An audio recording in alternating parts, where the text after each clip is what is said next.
Are you more nervous now or when you trialled at Nationals and won Oh the my God, decoy select now dog? the nerves at Nationals were bad. Really? Yeah, because... What advice do you have for competitors in the warm-up area to combat pre-trial nerves? April Hulme. This is a silly one. Go on. But it is what I do. You can try that and let me know how it goes. I best not. I'm not going to be the steward. It was my dream to go to Nationals. Yeah. Like that is... that was up there as this is my dream to go, and I did it. You did it. What's your next goal? The precision work that is involved in Kennel Club obedience, like if you want to be successful in it. Do you do it with Axel? Yeah. What's the Kennel Club obedience crowd like versus the PSA crowd? Like the culture, I mean. I pay her to literally tear me apart. Oh really? Yeah. She gets stuck into you? Yeah. No, my husband's got a snake. Ooh. It's the most boring pet you could ever have. That's really sad. Thanks, April. Thanks for that. Fucking bringing your husband's snake up. Sorry about that. I wish that one would die. Behavioural work is emotionally draining. You know what it's like. It's hard. And... Hello everybody and thanks for joining us. My guest this week is dog trainer and PSA competitor April Hulme. April is a dog trainer based in Cheshire, England, and has recently flown over to America to compete in the PSA Nationals with her dog Axel. And she joins us this week to talk about everything from Kennel Club obedience, PSA training, pre-trial nerves, and the emotional toll of becoming a pet dog trainer. This is a fantastic episode that I really enjoyed sitting down with April and talking all things dog, and I really think you're going to take a lot from this one this week. So without further ado, let's head over to April and I chewing the fat. Welcome to Caffeine Canines Podcast episode maybe 10. We don't know. Okay. It could be 8, 9 or 10. So you could be the double digit. I didn't have a lucky number. I think it's No? 4. So were you well past Mine's that? 7. So David Beckham. Ah, yeah. Did you watch the Netflix documentary on him? Yeah. It's My quite good. husband's a big United fan. Oh, is he? Mm-hmm. Nice. Where are you from? Well, we're both from Manchester, There you go. but we live in Chester now. So Is that Too posh? Is Chester posh? Is it notoriously posh? Chester's quite like... No, I wouldn't say it's posh. There's good areas and bad areas of it, but it's like... There's like a lot of old buildings still and old ruins, old churches, old castles, things like that. Have you been It's to nice. York? I've not been to York, no, but I used to live in Similar. North Yorkshire. Similar vibes. Did you? Is it? Yeah, Where? I used to live in Catterick. Oh, were Yeah. you in the military? No, Matthew was my husband. Ah, that makes sense. Yeah, we were there. We were only there for 6 months, but I loved it. It's Oh. beautiful. Yeah, I love it round here. When was that? 2015.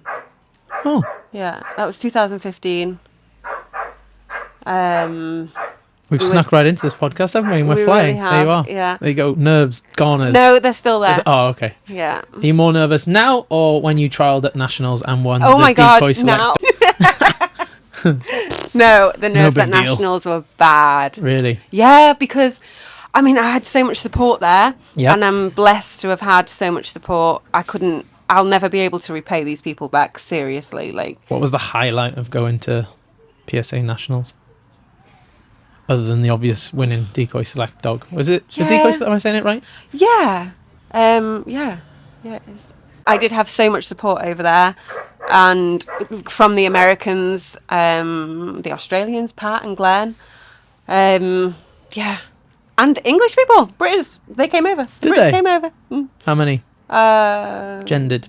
Jen, Danny, and Matty, and Helen. And you can't class Scott as British because he's American, but he lived in England and that's where we met, so. What advice do you have for competitors in the warm-up area to combat pre-trial nerves? April Hulme. This is a silly one, Go on. but it is what I do. You imagine the steward naked. No. Okay. You can try that and let me know how it goes. I best not. I'm not going to be the steward. Yeah. It's a silly one, but I put on like a superhero suit. I put my headphones in.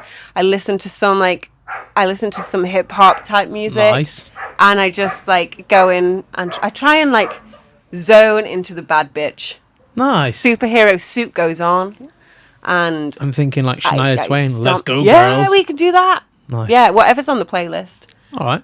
All right. Sometimes it's Nicki Minaj, sometimes it's So Beyonce. it's more about narrowing your focus than it is calming yourself down, or Yeah, like I don't think you can calm yourself down, but anything to try and get into their like confident state of mind it's important. I don't think there's any calming down because you can't drink.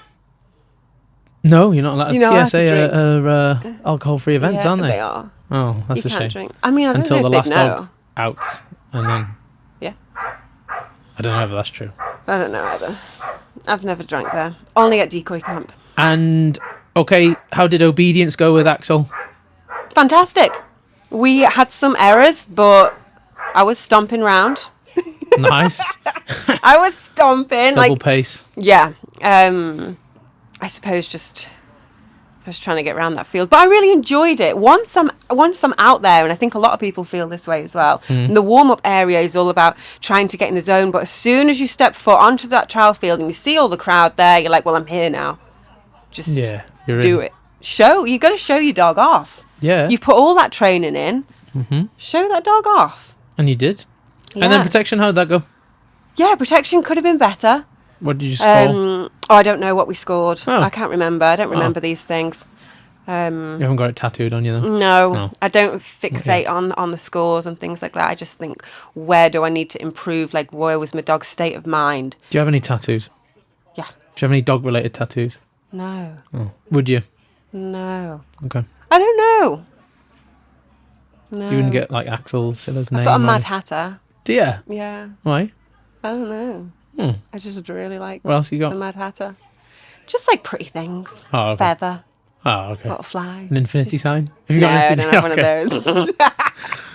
All right. Where were we? Before tattoos. don't know. Protection. Don't keep score. Yeah, I don't keep track of the scores. I do obviously it's in your scorebook, so you see it and you think. I try and think where needed improvement. But now that we're out of the ones and we're going into the twos, it's like, where will those skills transfer from the ones to the twos, and where is he going to need help? What do I need to focus on? Yeah, nice. You know? But yeah, the twos is like a whole new chapter now. And I know we've got to work through a lot of frustration with him. Are you trialling in December Yes, for the twos? so far. Saturday, yes. Sunday? Just a Saturday. Okay. I try not to trial him 2 days in a row. Just in case you get savvy.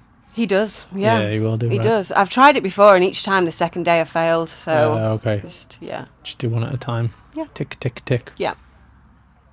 I'm interested to know the logistics of actually transporting a dog to the States from the UK. How did that go, and what did you have to do, and what did it entail? That again was another stress. The whole trip was just trigger stacking of stress. So the first process is we had to organise the ferry to France.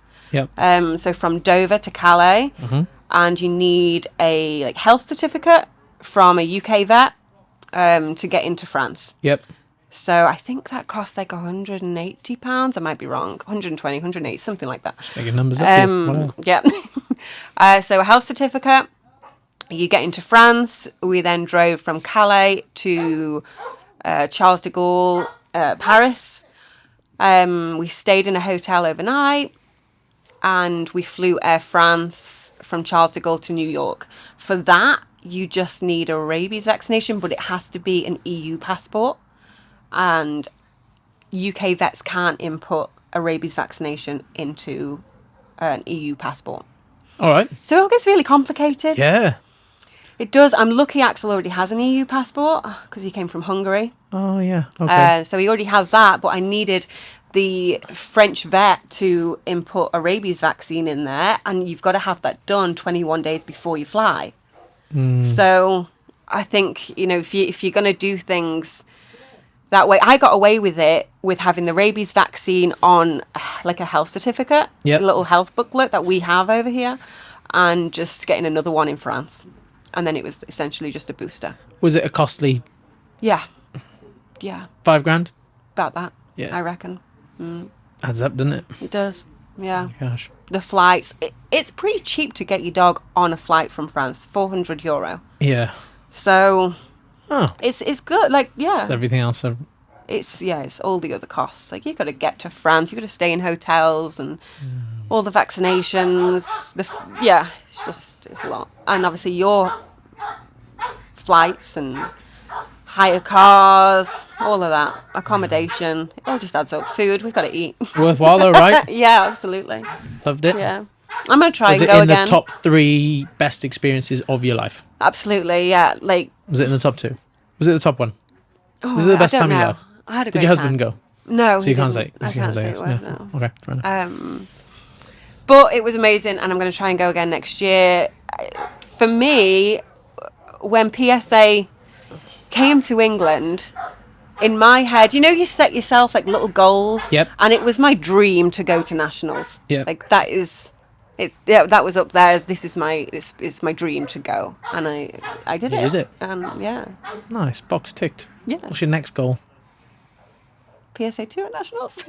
Nice. No, my next goal is just try and get that first leg of our PSA 2. And if you went and got 2 legs of your PSA 2 within the next year, would you then have a crack at nationals again? Hell yeah. Yeah. Yeah.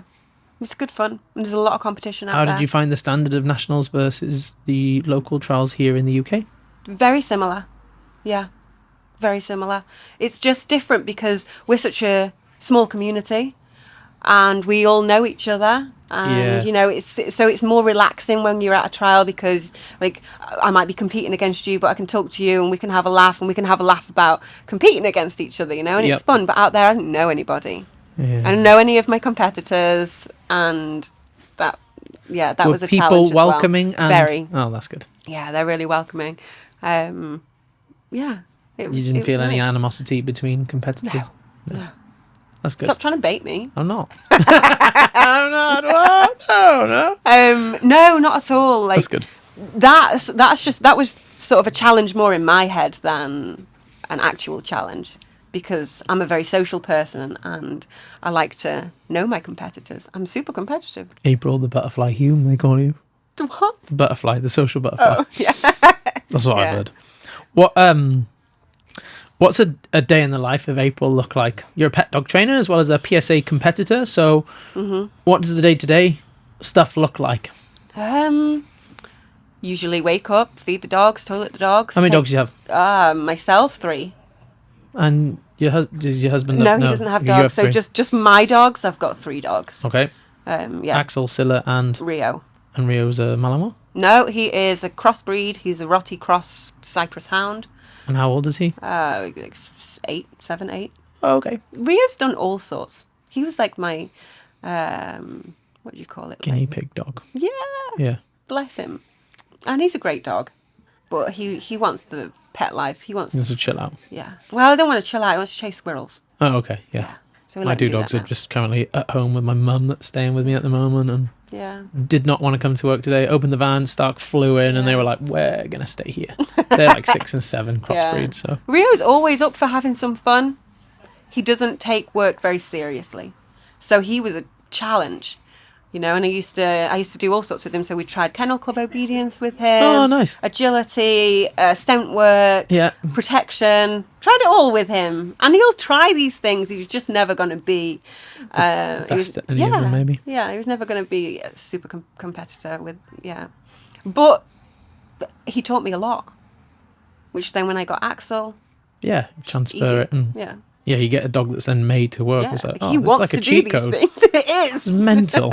Yeah. Yeah, I kind of found that with my I got a Staffy cross German Shepherd, and he could do things, and he's quite trainable, but we had to work really hard to get him to do these things, and then you get a Malinois, and you're like, this this is like, thing's just here. It's asking me to do the work. yeah, it's crazy. Yeah. Okay. Yeah. So you get up, you feed the dogs, and then Take my what do you son do? to school, and then we head to the field to start training. I'll usually have a 1-to-1 at some point through the day. The maximum I'll have is 2 1-to-1s. Oh, really? Yeah. I don't have enough That's good. time. I've got to put work into my dogs, and I've got residential dogs. Some like So, our staff here, you say that. no. We're busting out 5 and 6 each. Really? Yeah. Yeah, I can't do that. No, Yeah. I don't have time. I don't have time. People can drag, can't they? I'd rather work with dogs. Yeah. Yeah, and you have a couple of residentials. Yeah. What residentials do you have at the moment, and what do they need work on? I met a couple today, right? Yeah. Right now I've got Husker, the Doberman, James's. He recently trialled in Ireland. Yeah, he got his PDC. He came first. Nice. Did really well. I'm super proud of him. He's a great dog. And we're getting ready for the ones with him. We're getting ready for PSA 1. Probably in the spring. He's Nice. doing well. He's doing well. He's doing really good. I'm happy with him. Is he the first Doberman in the UK to get a PDC? There was 2 that passed their PDC. On the same weekend? Yeah. Oh, nice. Yeah. I thought Husker was the only one, but there was 2. There's another one. Ralph. The dog's called Ralph. Oh, okay. But yeah, there was another Doberman who got his PDC, and no doubt will go on to do the ones because I've seen this dog before, and it's a nice dog. I think they've done IGP with it. Oh, okay. So yeah, it's a nice dog. So I'm sure they'll be going for the ones as well. So the race is on. Yeah, nice. Why would you opt for PSA over IGP or French Ring or... Well, French Ring I find quite limiting because of the you need breeding paperwork and all of that. IGP is similar. If you want to go to the top levels, you need breeding paperwork. PSA is Axel the BRN dog? Yeah, he's Dutch. PSA is just it's very inclusive. So any breed, it doesn't matter. Even the off breeds, they can do it. Yeah. Yeah, it's inclusive to all dogs. I find, well, for Axel, for my dog, I wanted to do PSA rather than IGP because he can bite anywhere. Yeah, okay. And yeah, okay, we can train him for the sleeve and all that. I just don't think he's that dog. He's just not that dog. And I love IGP with all the precision work, but what's more fun about PSA is the sort of surprise aspect of it all. Spontaneity. It is, yeah. It's crazy, right? It's fun, really good fun. It's good fun. And it makes training interesting, and it makes the team grow stronger, I think, because we've all got to be involved. Yeah, the setup and the preparedness you need for you need a good team whatever around you. might happen. Yeah, and you need ideas, and yeah, I think that brings everyone together. So you're going to be stuck on PSA now? You don't fancy any other sport? Yeah, no, I don't fancy any other sport. I do Kennel Club Obedience as well. Dear. Yeah. Why? I enjoy it. The precision work, similar to IGP. The precision work that is involved in Kennel Club Obedience, like if you want to be successful in it. Do you do it with Axel? Yeah. It's insane the amount of precision that they require. Are you conscious that you're not able and allowed to use tools in that? Yes. So it's another opportunity for your dog to become trial-wise. Yes. But you don't give a fuck. He's dumb. No, fucking. It's fine. Yeah, it's worth it. I enjoy it. I enjoy the challenge. I'm very busy and I have a lot to do. But it's fun. I like to challenge myself, you know? Yeah, nice. His obedience is great in PSA, usually, touch wood, trialing next month. But yeah, the Kennel Club Obedience is like, you can compare the two. Oh, hello. You can compare the two. They are similar in what's required, but the precision for the Kennel Club, because everything is so much smaller, the space, the proximity, everything is so much more refined. What's the Kennel Club Obedience crowd like versus the PSA crowd? Like the culture, I mean. You're baiting me. I'm not baiting it at all. I just think it's old ladies with border collies. It's the older ladies. There's some young people, and it's good to see there's some men in there as well. Yeah. That are successful. There's a lot of collies. Yeah, I can imagine. Yeah. I actually went to a trial. But there's some amazing dogs, though, isn't there? There are some fantastic dogs. We should get them in to coach us. How to get our dogs to. I do. I have an obedience instructor. Do you? Oh, nice. You're not stealing her. Okay. Everyone's got a price, April. Maureen's got a price. Yeah. She has. What's her name? What is her name? Kathy Russell. Kat. Write that down. Kathy Russell. She's fantastic. She really is. There you go. You remembered someone's name. I will. Yeah. Okay. Well, I'll never forget Kathy. I pay her to literally tear me apart. So, oh, really? Yeah. She gets stuck into you. Yeah. We've done this podcast backwards, but tell us how you got into dogs and when you got into dogs. I've always been into dogs and horses. I've always loved animals from a baby. I don't know where it came from because we're not a massive like animal family. But I just always craved to be with horses and with dogs and any other little furry things. Nice. Yeah, not any like bugs, just No. Reptiles? furry. No, my husband's got a snake. Ooh. It's the most boring pet you could ever have. I had a tortoise. I liked him. He was pretty cool. They live a long time, don't they? Yeah. What did you do with him? He died in hibernation.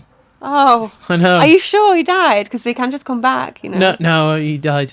We took him to the. Well, we used to take him to the same place every year, and they put him in like big freezers and like shoe boxes to hibernate, and he died in hibernation. Oh, that's sad. Okay, sorry about Sometimes, like if you feed them too late, that. Right. you got to fast them for like 5 days or something before they go in, so that like the food doesn't go off in them, and then they die. So that probably happened. Oh, that's really sad. Thanks, April. Thanks for that. Fucking bringing your husband's snake up. Sorry about that. I wish that one would die. Just Shouldn't say that. feed it before it hibernates. Oh dear. So you were into animals? Yeah, Small always been fluffies, into- not snakes or birds. Birds? Not really birds, no. Too like flappy. Pigeons. Too flappy. No. Yeah. No. I told you I'm from Manchester. Like the most exotic bird we have is a pigeon. Have you been to Australia? No. In Australia, the birds like we have, the pigeons to them are like, there's like parakeets and galahs and like big pink things and that. It's mental. You like go down the street and you're like, oh, look, there's a giant pink bird. And they're like, yeah, mate, that's like the pigeon to you. Yeah. Which I found mental. And there's more wild camels in Australia than there is Africa. I didn't know they had camels. Yeah, I know. Neither did I. Wow.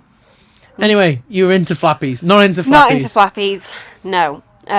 Just horses and dogs, really. And cats. I like cats as well. Yeah, and the most accessible thing for me was horses as opposed to dogs. I could get my hands on neighbours' dogs and things like that. I stole my neighbour's dog once. Have you done any other jobs other than dog training? Yeah, I've worked at stables. That was like my first job as a child. I was down the stables every weekend for either free lessons or a bit of cash. Nice. Yeah, I've done a few other jobs. I worked in a pharmacy for like 7 years. I worked in a pharmacy for. I also did I also worked as a groom at a saddle club. What else have I done? Dog training. And dog training. How long Yeah, have you don't done think like I've done any other professional dog jobs, though. training for? Since 2018. Oh, nice. Yeah, I don't know how many years that is. 5. 6, 5 5, or 6. 6. Yeah, Yeah, nice. something like that. So I'm pretty new to professional dog training. Yeah, What don't you like about the job? it's emotionally draining sometimes. Yeah, fries, you done it. What I've more recently got into is people want they want sport work and they want performance work, and I love that. Love it. Bring me the dogs for performance work. If you're listening to this and you want your dog trained to PSA 1 and above at national level, April Hulme, she's your girl. Do you have a business name, or is it? Not really. Well, Crown PSA. Yeah. Or I have Ideal Canine, but I don't really. Do you use it anymore? No, it's kind of my business is more word of mouth Yeah. than I don't do any promotion or anything like that. But yeah, behavioural work is emotionally draining. You know what it's like. It's hard, and oftentimes you get results, and then it's transferring that onto the owners.